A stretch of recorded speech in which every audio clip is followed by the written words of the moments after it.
आज असम राइफल्स के स्थापना दिवस के मौके पर असम राइफल्स पूर्व संगठन ने राज्य स्तर पर देहरादून के सहस्त्रधारा रोड एकता विहार स्थित धरना प्रदर्शन स्थल पर 3 घंटे का शांतिपूर्ण धरना प्रदर्शन किया, जिसकी अध्यक्षता पूर्व कमांडेंट राजेंद्र सिंह नेगी ने की। असम राइफल्स का सन 1965 से दोहरे नियंत्रीकरण से मुक्ति पाने के लिए धरना प्रदर्शन का मुख्य कारण था। उनका कहना था कि असम राइफल्स अपने कर्तव्यों का निर्वहन रक्षा मंत्रालय के अधीन कर रही है, जबकि सुविधाएं उन्हें गृह मंत्रालय के माध्यम से पुलिस बल की मिल रही है। हाँ, हम लोग Assam rifle ex serviceman welfare association all India Uttarakhand इकाई के लोग हैं।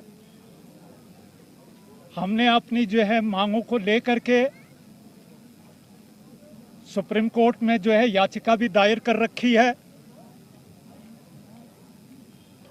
और उसके अलावा हम गवर्नमेंट के जितने भी अधिकारी हैं, सीनियर अधिकारी हैं, मंत्रीगण हैं, उन सब से जो है मुलाकात करते हुए आए हैं। हमने लगभग 32 से 35 मीटिंग कर ली हैं, जिसमें कि हमारे रक्षा मंत्री, गृह मंत्री, हमारे सचिव, defence secretary, home secretary, joint secretary police और हमारे सीओएस जो कि अभी सीडीएस हैं, चीफ ऑफ डिफेंस स्टाफ हैं, जनरल बिपिन रावत। उसके अलावा जनरल जो है नरवाने जो हमारे सेनाध्यक्ष हैं, चीफ ऑफ आर्मी स्टाफ हैं। तो हमने सारे लोगों से अप्रोच की है कि हमारी मांगों को जो है पूरा किया जाए। उनकी मांगे हैं कि असम राइफल्स को पूर्ण रूप से भारतीय सेना में समाहित किया जाए। तो आप लोगों का सबसे पहले मैं धन्यवाद करना चाहूँगा कि मीडिया पर्सन ने हमारे बीच में आके हमारी पीड़ा, हमारी बातें सुनी, लेकिन भारत सरकार हमारी बात सुनने को तैयार नहीं है।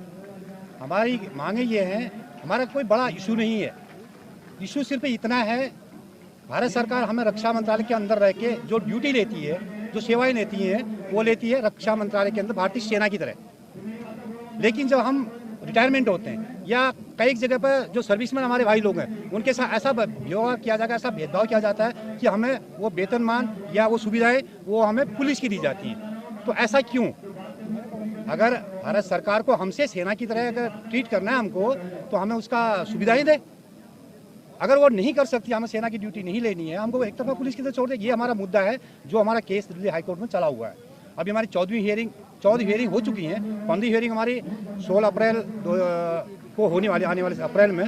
तो देखो क्या होता है, लेकिन हमें अपनी जुडिशरी पे भरोसा है, हमें अपनी मीडिया पे भरोसा है। वो इसलिए कि आप लोगों ने हमारी आवाज़ सुनी कि देहरादून में ये आयोजन होने जा रहा है, आप लोग आए यहाँ पर, लेकिन भारत सरकार के जो नेता हैं, जो ब्यूरोक्रेट्स हैं, वो हमारी बात सुनने को तैयार नहीं है। बिल्कुल हम ये धरना प्रदर्शन कर रहे हैं।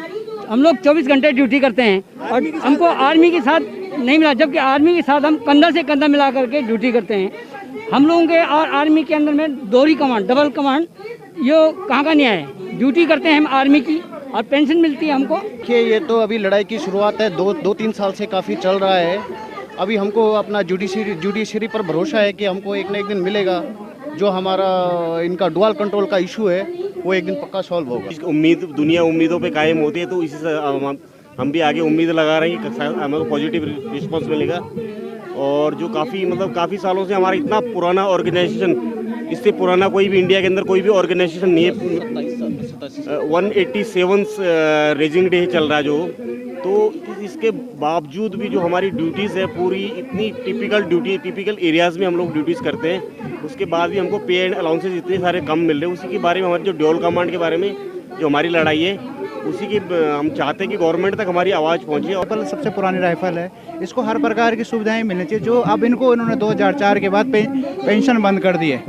2004 तक पेंशन थी, तो इनको पैरामिलिट्री में डाल, जबकि ये इंडियन आर्मी के उसमें काम कर दिया है, पर इनको पे जो है पुलिस का मिलता है। जमी हुई फौज है ये असम राइफल। 1835 का इसका जो हुआ था, ये हुआ था, जन्म हुआ था, तब से ये असम राइफल और अभी तक चल रही है।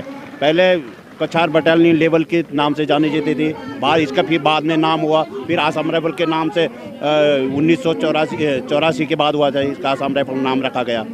इसी हिसाब से चलता हूँ। जो अभी हमको डबल कमांड का ज़्यादा हमारा मुद्दा है, डबल कमांड में हम लोग काम कर रहे हैं, तो हमें जो हक मिलना चाहिए वो हक नहीं मिलता है। हम डबल कमांड मैम ऐसा है ड्यूल कमांड, मतलब हम लोग को डिफेंस मिनिस्ट्री भी और होम मिनिस्ट्री भी कमांड कर रही है। डिफेंस मिनिस्ट्री से हमसे काम ले रही है, जितना भी काम हम लोग बॉर्डर पर कर रहे हैं वो सब डिफेंस मिनिस्ट्री के अंदर में है। ये बड़े अफसोस और दुख की बात है कि सबको पता होते हुए भी असम राइफल के बारे में कुछ नहीं सोचा जा रहा है। जो आर्मी वालों को मिलती है वो आज हमें भी चाहिए, क्योंकि हमारे जवान हमेशा बाहर रहने के बावजूद मतलब उन्हें कोई वो नहीं है, सुविधाएं नहीं है। हमें को आर्मी जैसी फैसिलिटी चाहिए, सरकार हमारी मांग पूरी करे, 1 रैंक 1 पेंशन दे। ये मेन कारण जो होता है, जो हमारा हेड है डीजी, वो आर्मी से है और हमको आसाम राइफल को वो सौतेला बिहार करता है। चेतावनी तो एक सरकार को संदेश देने के लिए है। अगर सरकार उससे भी अगर नहीं करती, उससे कुछ और भी कुछ बड़ी हम उसके लिए आयोजन करेंगे, ऐसी बात नहीं है। न्याय के लिए वही चीज़ के लिए हम जो है सरकार से हमने बात की है, इसीलिए यही दोहरी कमांड जो हम बोल रहे हैं कि हम डिफेंस के अंदर काम कर रहे हैं, तनख्वाह हमें जो है होम मिनिस्ट्री से मिल रहा है, यानी 8 घंटे वाला, तो इसी के लिए हमने न्याय मांगा है। इसमें जो ब्रिटिश काल द्वारा बनाया गया था उस समय के कानून से ये लोग ज़्यादा प्रसन्न हैं। जो आज के कानून बन रहे हैं वो उससे नाराज़गी है। 1835 में जब इस्टेब्लिश हुआ था, जब ये तो जो हमारी अगर उसकी आईडी गृह मंत्रालय के आईडी में जाए तो इनको जो कहा गया है, जो अर्धसैनिक बोला गया, जो इनको थल सेना और जल सेना की तरह समान वेतन मिलेगा। और वो जो वेतन नहीं मिल पा रहा, फिर सरकार गृह मंत्रालय क्यों बोल रहा है कि इनको समान तरह से वेतन दिया जाएगा। सचिव उत्तराखंड राज्य असम राइफल पूर्व सैनिक कल्याण संगठन ऑल इंडिया का मैं सचिव हूँ और उत्तराखंड राज्य का। तो ये आयोजन किया है हमारे शीर्ष नेतृत्व ने मेरे को बताया था 3 दिन पहले कि देहरादून में एक आप जिले की राजधानी में एक आयोजन कीजिए शांतिपूर्ण धरना प्रदर्शन का, कि ताकि हमने कहा कि ये तो हमारा केंद्र का मामला है, लेकिन साहब ने कहा कि ये राज्य के थ्रू हमको केंद्र में जाएगा।